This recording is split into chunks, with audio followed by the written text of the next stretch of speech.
Pero estamos aquí cun compañeiro que seguro que xa lle soa a súa cara porque el resultou gañador no sección de chistes dese programa chamado Buscando Estrelas daqui da Televisión de Galicia. Moi boas noites, Pedro Brandariz.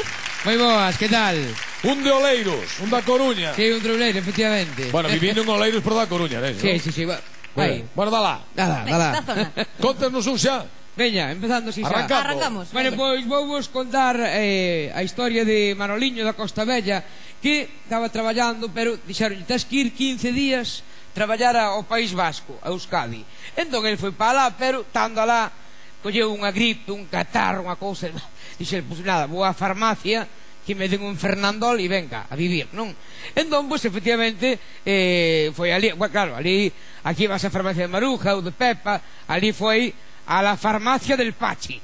Non sa, un hombre asusta, non? Bota para atrás.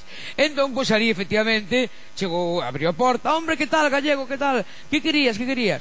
Pois nada, quería unha aspiriniña para o dolor de cabeza. E dille, Pachi, aspirinita. Esto, mira, te voy a dar yo una rueda de molino de ácido acetilsalicílico, te tomas una cada 3 horas. Bueno, algo más, gallego.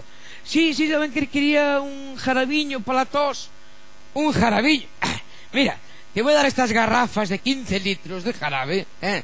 Tomas, vamos, una después de cada comida, en ayunas. E dice, ¿y algo más, gallego? E dice Manoliño, no, os supositorios só os collen na Coruña. Había medo. Bravo, Pedro Barandai. Había medo. Tú non o contas despois diante dos vascos del consorcio. Conta, yo que iso. Veña, Pedro. Bueno, pois, eu vos contar a historia dunha parella. Primeira cita, Manolo e Maruja. Entón iban paseando de ganchete, tranquilamente, non? En esto que a Manolo entra en unhas ganas tolas de botar un peido. Dixe outra cousa, pero non, este caso foi un peido. Entón, dixo, non o podo botar agora, porque se bota agora, igual a Maruja lle parece mal, pensa que son un porcallán, aguanto que tiña que aguantar.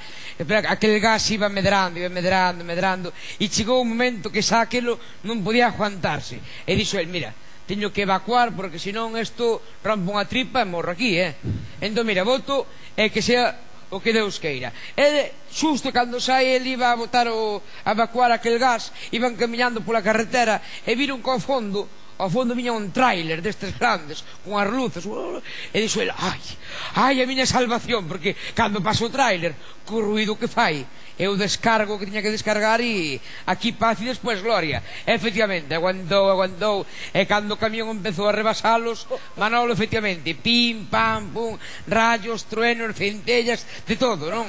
E pasou o camión e dille Maruja, que Manolo, faltouche camión,